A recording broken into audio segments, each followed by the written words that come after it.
Kot športniki seveda želimo preseči tisto, kar smo dosegli lani, tudi 6. mesto v prvi slovenski nogometni ligi.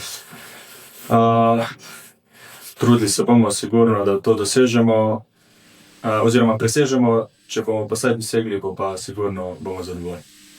Bilo kateri nasprotnik bi stal na naši strani, bi pomenilo isto. Ne vemo, kaj lahko pričakujemo od države, vemo, kaj lahko pričakujemo iz naše strani. Seveda borba in na zmago. Kaj pomeni prvi krog? Videli smo lani, prve 3 kroge smo izgubili, pa na koncu sezono zaključili vrhunsko. Tako da ne vem točno, kaj bo prinesel prvi krog, vem pa, kakšni moramo mi biti, ne glede na to, proti komu igramo. Čeprav so Domžale verjetno spremenile res celo zasedbo, tako da ne vem, kaj pričakovati, vem pa, kaj lahko mi storimo. Pa vsako tekmo posebej bomo šli tako, kot smo šli lansko leto, da smo tekmovalni, da smo konkurenčni in pa na koncu bomo videli, kam nas bo to pripeljalo.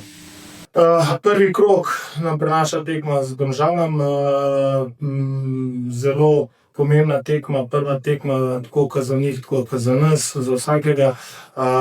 Šli bomo z veliko mero odgovornosti v to tekmo, s koncentracijo in z veliko energijo. Na koncu bomo videli, kaj bo to prineslo, upamo, da bo pozitivna stvar za nas.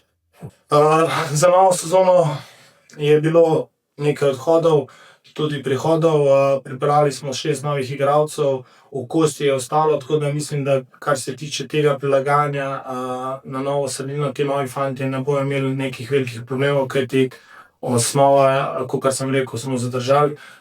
Mislim, da smo nadgradili vse to skupaj, bo pa pokazal čas, seveda, to bomo videli s tekmami, ampak sem zadovoljen s politiko kluba, tako da zelo pozitivno gledamo naslednjo sezono.